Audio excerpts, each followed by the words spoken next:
जय श्री राम, जय हनुमान, जय माता दी। श्रीमद देवी भागवत पुराण की जय। परिपूर्णतम श्री कृष्ण और चिन्मय श्री राधा से प्रकट विराट स्वरूप बालक का वर्णन। भगवान नारायण कहते हैं, नारद तदंतर वह बालक जो केवल अंडाकार था, ब्रह्मा की आयु पर्यंत समय तक ब्राह्मण गोक के जल में रहा। फिर समय पूरा हो जाने पर वह सहसा दो रूपों में प्रकट हो गया। एक अंडाकार ही रहा और एक शिशु के रूप में परिणत हो गया। उस शिशु की ऐसी कांति थी मानो 100 करोड़ सूर्य एक साथ प्रकाशित हो रहे हो। माता का दूध न मिलने के कारण भूख से पीड़ित होकर वह कुछ समय तक रोता रहा। माता पिता उसे त्याग चुके थे। वह निराश्रय होकर जल के अंदर समय व्यतीत कर रहा था। जो असंख्या ब्राह्मण का स्वामी है, उसी ने अनाथ की भांति आश्रय पाने की इच्छा से ऊपर की ओर दृष्टि दौड़ाई। उसकी आकृति स्थूल से भी स्थूल थी, अतः उसका नाम महाविराट पड़ा। जैसे परमाणु अत्यंत सूक्ष्मतम होता है, वैसे ही वह अत्यंत स्थूलतम था। वह बालक तेज से परमात्मा श्री कृष्ण के 16वें अंश की बराबरी कर रहा था। परमात्मा स्वरूप प्राकृतिक संज्ञक राधा से उत्पन्न यह महान विराट बालक संपूर्ण विश्व का आधार है। यही माँ विष्णु कहलाता है। इसके प्रत्येक रोम कूप में जितने विश्व है, उन सब की संख्या का पता लगाना श्री कृष्ण के लिए ही असंभव है। वह भी उन्हें स्पष्ट बता नहीं सकते। जैसे जगत के रज कर्ण को कभी नहीं गिना जा सकता, उसी प्रकार उस शिशु के शरीर में कितने ब्रह्मा और विष्णु आदि हैं, यह नहीं बताया जा सकता। प्रत्येक ब्रह्मांड में ब्रह्मा, विष्णु और शिव विद्यमान है। पाताल से लेकर ब्रह्मा लोक तक अनगिनत ब्रह्मा बताए गए हैं, अतः उनकी संख्या कैसे निश्चित की जा सकती है। ऊपर वैकुंठ लोक है, उस ब्रह्मांड से ऊपर है। इसके ऊपर 50 करोड़ योजन के विस्तार में गोलोक धाम है। श्री कृष्ण के समान ही यह लोक भी नित्य और चिन्मय सत्य स्वरूप है। पृथ्वी 7 दीपों से सुशोभित है। 7 समुद्र इसकी शोभा बढ़ा रहे हैं। 49 छोटे छोटे द्वीप हैं।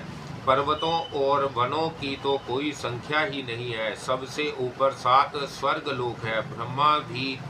ब्रह्मा लोक भी इन्हें में सम्मिलित है। नीचे 7 पताल है। यही ब्रह्मांड का परिचय है। पृथ्वी से ऊपर भूलोक, उससे ऊपर भुवलोक, भुवलोक से स्वरलोक, उससे परे जनलोक, जनलोक से परे तपोलोक, तपोलोक से परे सत्यलोक, सत्यलोक से परे ब्रह्मालोक। ब्रह्मालोक ऐसा प्रकाशमान है मानो तपाया हुआ सोना चमक रहा हो। ये सभी क्रमिक है, कुछ तो ब्राह्मण के भीतर है और कुछ बाहर। नारद ब्राह्मण के नष्ट होने पर ये सभी नष्ट हो जाते हैं, क्योंकि पानी के बुलबुले की भांति यह सारा जगत अनित्य है। गोकुल और वैकुंठ लोक को नित्य अविनाशी है, अकृत्रिम कहा गया है। उस विराटमय बालक के प्रत्येक रोमकूप में असंख्य ब्राह्मण निश्चित रूप से विराजमान है। एक एक ब्राह्मण में अलग अलग ब्रह्मा, विष्णु और शिव है। बेटा नारद, देवताओं की संख्या 3 करोड़ है। यह सर्वत्र व्यापक है। दिशाओं के स्वामी, दिशाओं की रक्षा करने वाले तथा ग्रह एवं नक्षत्र सभी इसमें सम्मिलित है। भूमंडल पर 4 प्रकार के वर्ण है। नीचे नागलोक है। चर और अचर सभी प्रकार के प्राणी उस पर निवास करते हैं। नारद तदंतर वह विराट स्वरूप बालक बार बार ऊपर दृष्टि दौड़ाने लगा। वह गोलाकार पिंड बिल्कुल खाली था। दूसरी कोई भी वस्तु वहां नहीं थी। उसके मन में चिंता उत्पन्न हो गई। भूख से आतुर होकर वह बालक बार बार रुदन करने लगा। फिर जब उसे ज्ञान हुआ, तब उसने परम पुरुष श्री कृष्ण का ध्यान किया। तब वहीं उसे सनातन ब्रह्मा ज्योति के दर्शन प्राप्त हुए। वह ज्योतिर्मय श्री कृष्ण नवीन मेघ के समान श्याम थे। उनके 2 भुजाएं थी। उन्होंने पीताम्बर पहन रखा था। उनके हाथ में मुरली शोभा पा रही थी। मुखमंडल मुस्कान से भरा था। भक्तों पर अनुग्रह करने के लिए वह कुछ व्यस्त से जान पड़ते थे। पिता परमेश्वर को देखकर वह बालक संतुष्ट होकर हंस पड़ा। फिर तो वर के आदि देवता श्री कृष्ण ने समय अनुसार उसे वर दिया। कहा, बेटा तुम मेरे समान ज्ञानी बन जाओ। भूख और प्यास तुम्हारे पास न आ सके। प्रलय पर्यंत यह असंख्या ब्राह्मण तुम पर अवलंबित रहे। तुम निष्कामी, निर्भय और सबके लिए वरदाता बन जाओ।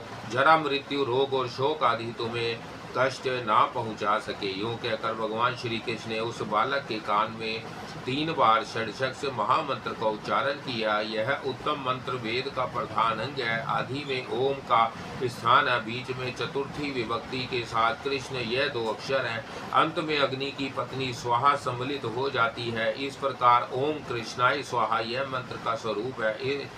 इस मंत्र का जप करने में संपूर्ण विघ्न टल जाते हैं। ब्रह्मा पुत्र नारायण मंत्रोपदेश के पश्चात परम प्रभु श्री कृष्ण ने उस बालक के भोजन की जो व्यवस्था की वह तुम्हें बताता हूँ, सुनो। प्रत्येक विश्व में वैष्णव वजन जो कुछ भी वह नैवेद्य भगवान को अर्पण करते हैं उसमें से 16वां भाग विष्णु को मिलता है और 15 भाग इस बालक के लिए निश्चित है, क्योंकि यह बालक स्वयं परिपूर्णतम श्री कृष्ण का विराट रूप है।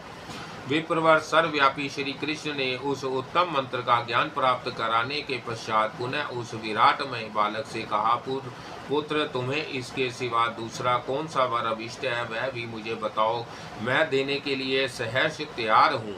उस समय विराट व्यापक प्रभु ही बालक रूप से विराजमान था। भगवान श्री कृष्ण की बात सुनकर उसने उनसे समयोचित बात कही। बालक ने कहा, प्रभु, आपके चरण कमलों में मेरी अविचल भक्ति हो। मैं यही वर चाहता हूँ, मेरी आयु चाहे एक क्षण की हो अथवा दीर्घ काल की, परंतु मैं जब तक जीऊँ तब तक आप में मेरी अटल श्रद्धा बनी रहे। इस लोक में जो पुरुष आपका भक्त है उसे सदा जीवन मुक्त समझना चाहिए। आपकी भक्ति से विमुक्त मूढ़ व्यक्ति जीते हुए भी मुर्दा माना जाता है। जिस अज्ञानी जन के हृदय में आपकी भक्ति नहीं है उसे जप, तप, यज्ञ, पूजन, व्रत, उपवास, पुण्य अथवा तीर्थ सेवन से क्या लाभ, उसका जीवन ही निष्फल है। प्रभु, जब तक शरीर में आत्मा रहता है तब तक शक्तियां साथ रहती हैं। आत्मा के चले जाने के पश्चात संपूर्ण स्वतंत्र शक्तियों की भी सत्ता वहां नहीं रह जाती।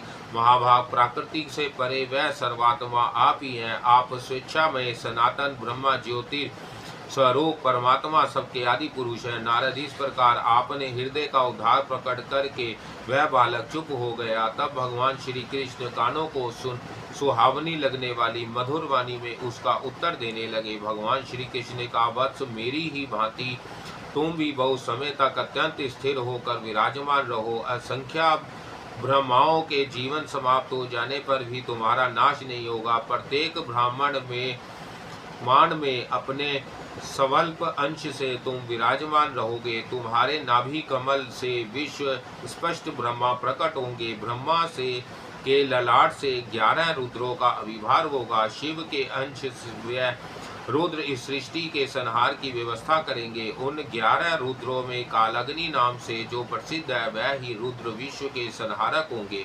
विष्णु विश्व की रक्षा करने के लिए रुद्र के अंश से प्रकट होंगे। मेरे वर के प्रभाव से तुम्हारे हृदय में सदा मेरी भक्ति बनी रहेगी। तुम मेरे परम सुंदर स्वरूप को ध्यान के द्वारा निरंतर देख सकोगे, यह निश्चित है। तुम्हारी कामनीय माता मेरे वक्ष स्थल पर विराजमान रहेगी, उसकी भी झांकी तुम प्राप्त कर सकोगे। बस मैं अपने गो लोक में जाता हूँ, तुम यही ठहरो। इस प्रकार उस बालक से कहकर भगवान श्री कृष्ण अंतर्धान हो गए। उन्हें गोलोक जाते क्या देर, वहां पहुंचकर उन्होंने तुरंत सृष्टि की व्यवस्था करने वाले ब्रह्मा को तथा संहार कार्य में कुशल रुद्र को आज्ञा दी। भगवान श्री कृष्ण ने कहा, बस सृष्टि रचने के लिए जाओ। विद्ये, मेरी बात सुनो। महाविराट के रोमकूपों में असंख्य ब्राह्मण है। उनमें से जो एक छोटा सा प्राण है उसमें विराजने वाले विराट पुरुष की नाभि से जो कमल निकला है उस पर तुम प्रकट हो जाओ। फिर रुद्र को संकेत करके कहा, महाभाग महादेव, तुम मेरे परम प्रिय हो। अपने अंश से जगत का संहार करने के लिए ब्रह्मा के ललाट से प्रकट हो जाओ। स्वयं दीर्घ काल तक तपस्या करना। नारद, जगतपति भगवान श्री कृष्ण यो कहकर चुप हो गए। तब ब्रह्मा और कल्याणकारी शिव दोनों महानुभाव उन्हें प्रणाम करके विदा हो गए। महाविराट पुरुष के रोमकूप में अब भी ब्रह्मांड लोक का जल विराजमान है। उसमें एक साधारण विराट पुरुष रहते हैं। यह उन महाविराट के अंश है। इनकी सदा युवा अवस्था रहती है। इनका श्याम रंग का विग्रह है। यह पीताम्बर पहनते हैं, जल रूपी शैया पर सोए रहते हैं। इनका मुखमंडल मुस्कान से भरा है। इन प्रसत्र मुख विश्वव्यापी प्रभु को जनार्दन कहा जाता है। इन्हीं के नाभि कमल से ब्रह्मा प्रकट हुए। तदंतर पता लगने के विचार से उस कमल दंड पर 1,00,000 युगों तक चक्कर लगाया। नारद इतना प्रयास करने पर भी नाभि से उत्पन्न हुए कमल दंड के अंत तक जाने में तुम्हारे पिता सफल ना हो सके। तब उनके मन पर चिंता घिर गई आई। वह पुनः अपने स्थान पर आकर भगवान श्री कृष्ण के चरण कमल का ध्यान करने लगे। उस स्थिति में उन्हें दिव्य दृष्टों द्वारा विराट पुरुष के कुछ दर्शन प्राप्त हुए। ब्राह्मण गोलोक के भीतर जलमय शैया पर वह पुरुष शैया कर रहे थे। फिर जिनके रोमकूप से वह ब्राह्मण उत्पन्न हुआ था, उन परम प्रभु भगवान श्री कृष्ण के भी दर्शन हुए। गोपों और गोपियों से सुशोभित गोलोक धाम को भी देखने में वह सफलता पा गए।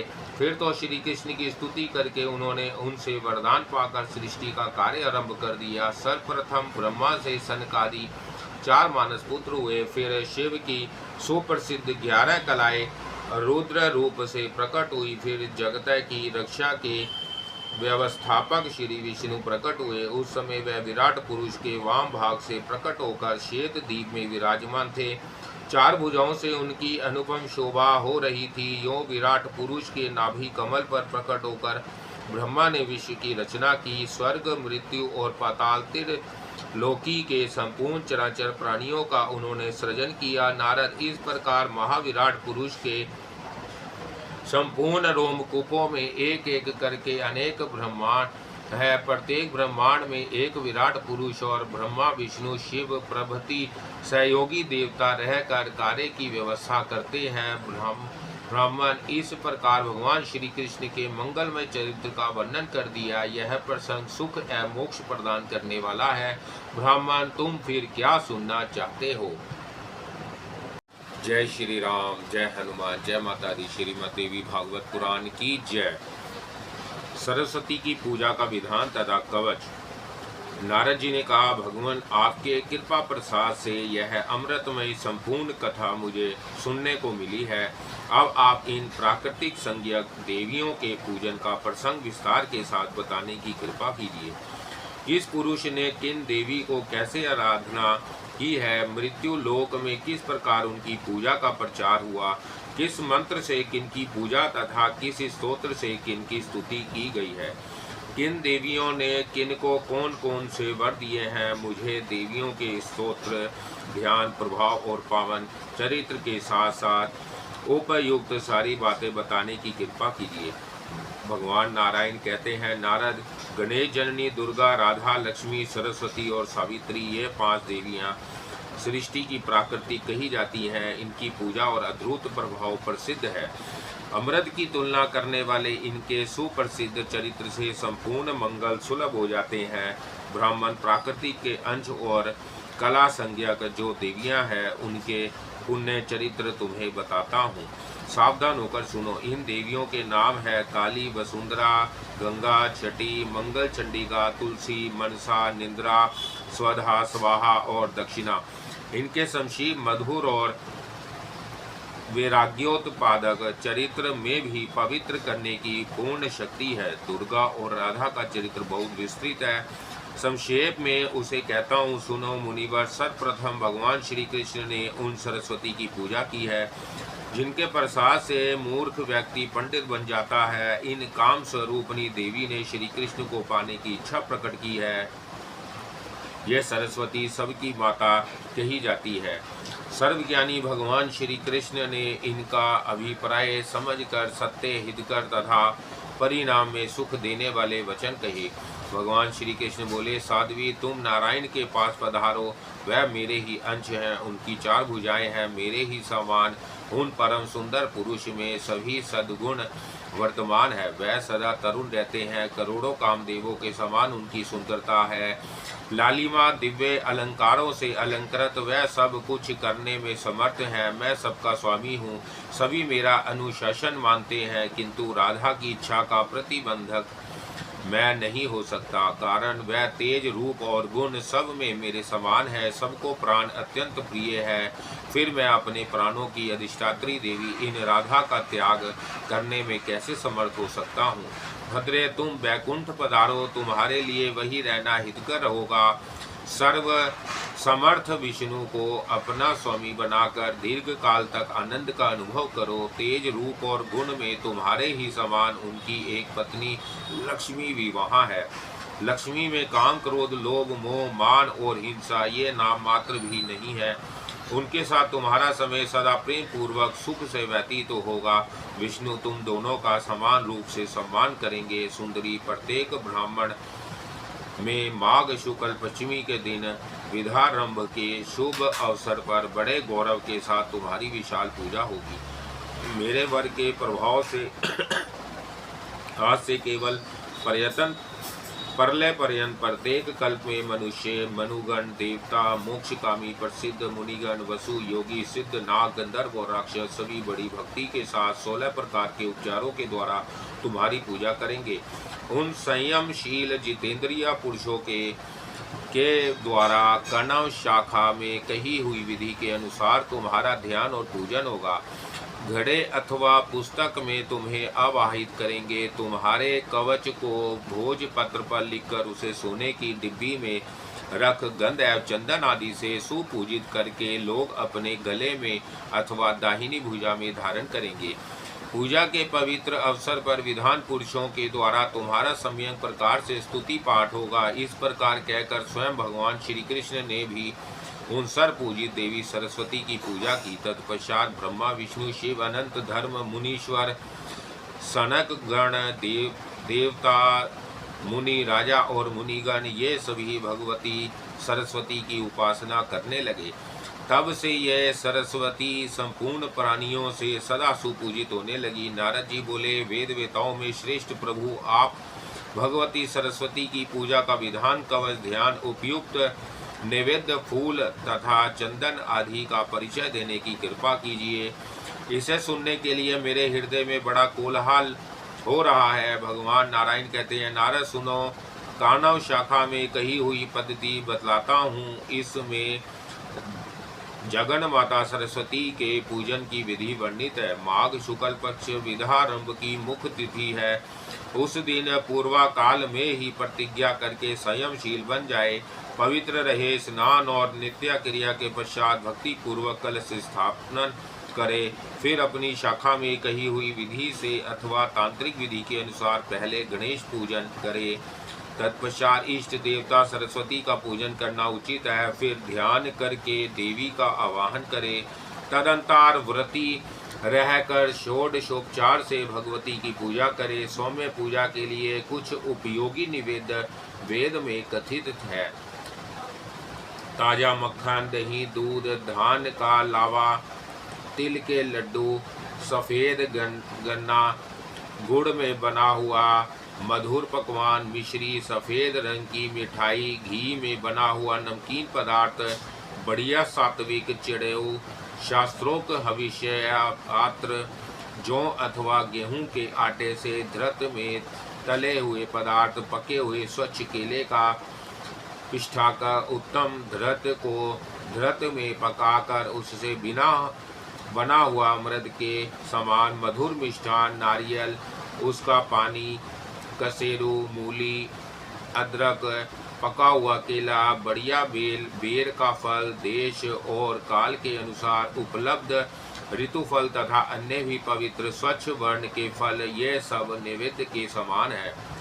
मुने सुगंधित सफ़ेद पुष्प और सफ़ेद स्वच्छ चंदन देवी सरस्वती को अर्पण करना चाहिए। नवीन श्वेत वस्त्र और सुंदर शंख की विशेष आवश्यकता है। श्वेत पुष्पों की माला और भूषण भगवती को चढ़ावे। महाभाग मुने, भगवती सरस्वती का श्रेष्ठ ध्यान परम सुखदायी है तथा भ्रम का उच्छेद करने वाला है। वह वेदोक्त ध्यान यह है, सरस्वती का श्री विग्रह शुक्ल वर्ण है। यह परम सुंदरी देवी सदा हंसती रहती है। इनके परिपुष्ट विग्रह के सामने करोड़ों चंद्रमा की प्रभा भी तुच्छ है। यह विशुद्ध चिन्मय वस्त्र पहने हैं। इनके एक हाथ में वीणा है और दूसरे में पुस्तक, सर्वोत्तम रत्नों से बने हुए आभूषण इन्हें सुशोभित कर रहे हैं। ब्रह्मा, विष्णु और शिव प्रभृति प्रधान देवताओं तथा सूर्यगणों से यह पूजित श्रेष्ठ मुनि, मनु तथा मानव इनके चरणों में मस्तक झुकाते हैं। ऐसी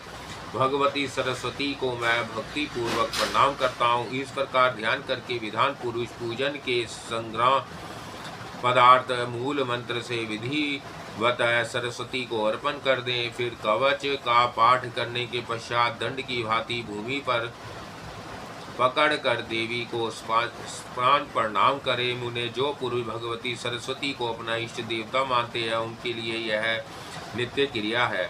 श्रीम ह्रीम सरस्वती स्वाहा यह वैदिक अष्टाक्षर मूल मंत्र परम श्रेष्ठ एवं सबके लिए उपयोगी है, अथवा जिनको जिसने जिस मंत्र का उपदेश दिया है उनके लिए वही मूल मंत्र है। सरस्वती इस शब्द के साथ चतुर्थी विभक्ति जोड़कर अंत में स्वाहा शब्द लगा देना चाहिए। लक्ष्मी और योग माया की आराधना में भी इसी मंत्र का प्रयोग किया जाता है। इस मंत्र को कल्प वृक्ष कहते हैं। प्राचीन काल में कृपा के समुद्र भगवान नारायण ने वाल्मीकि मुनि को इसी का उपदेश किया था। भारतवर्ष में गंगा के पावन तट पर यह कार्य संपन्न हुआ था। फिर सूर्य ग्रहण के अवसर पर पुष्कर क्षेत्र में परशुराम जी ने शुक्र को इसका उपदेश किया था। मारीच ने चंद्र ग्रहण के समय प्रसन्न होकर बृहस्पति को बताया था। बदरी आश्रम में परम प्रसन्न ब्रह्मा की कृपा से भृगु इसे जान सके थे।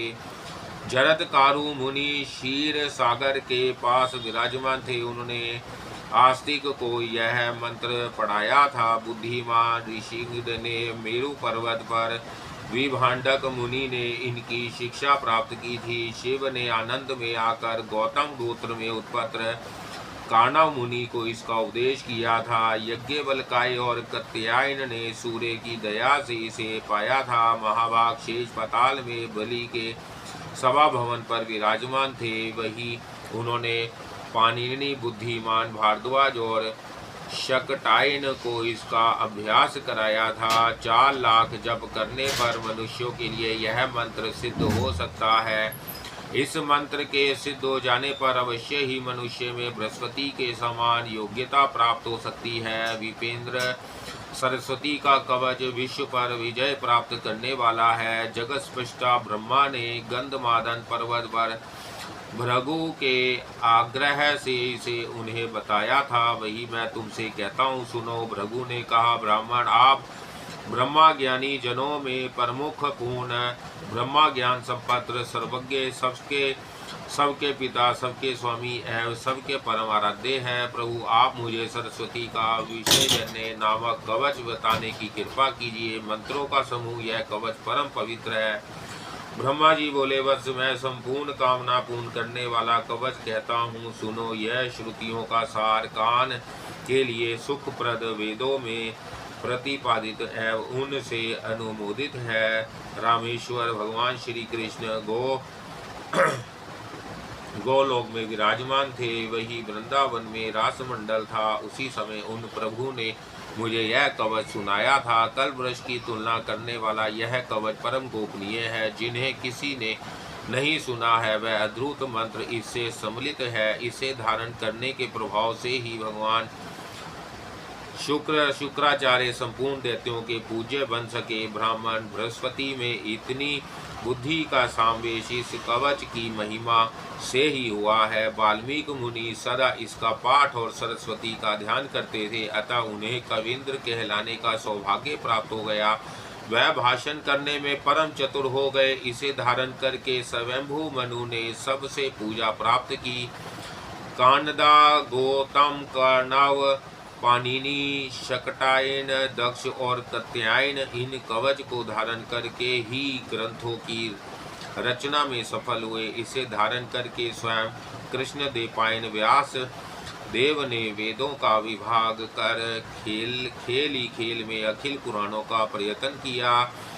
शतातप संवर्तन वशिष्ठ, पराशर, यज्ञवल्क्य, ऋषभ, भारद्वाज, अस्तिक, देवल, जेगिश्व्य और ययाति ने इस कवच के साथ ही पूरे ग्रंथ का अध्ययन किया था। इसी से सर्वत्र उनका सम्मान होने लगा। विपेंद्र, इस कवच के ऋषि प्रजापति है, स्वयं बृहस्पति छंद है, माता नाग शारदा अधिष्ठात्री देवी है। अखिल तत्व परिज्ञान पूर्वक संपूर्ण अर्थ के साधन तथा समस्त कवियों के विवेचन में इसका प्रयोग किया जाता है। श्रीम ह्रीम स्वरूपनी भगवती सरस्वती सब ओर से मेरे सिर की रक्षा करे। श्रीमय वाग देवता सदा मेरे ललाट की रक्षा करे। ओम ह्रीम भगवती सरस्वती निरंतर कानों की रक्षा करे।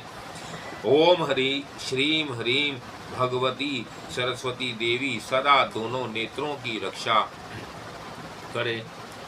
एम ह्रीम स्वरूपनी वाणी की अधिष्ठात्री देवी सदा मेरी नसिका की रक्षा करे। ओम ह्रीम मई विधा की अधिष्ठात्री देवी ओंठ की रक्षा करे। ओम श्रीम ह्रीम भगवती ब्रह्माणी दंत पंक्ति में निरंतर रक्षा करे। एम यह देवी का सरस्वती एकाक्षर मंत्र मेरे कंठ की रक्षा करे। ओम ह्रीम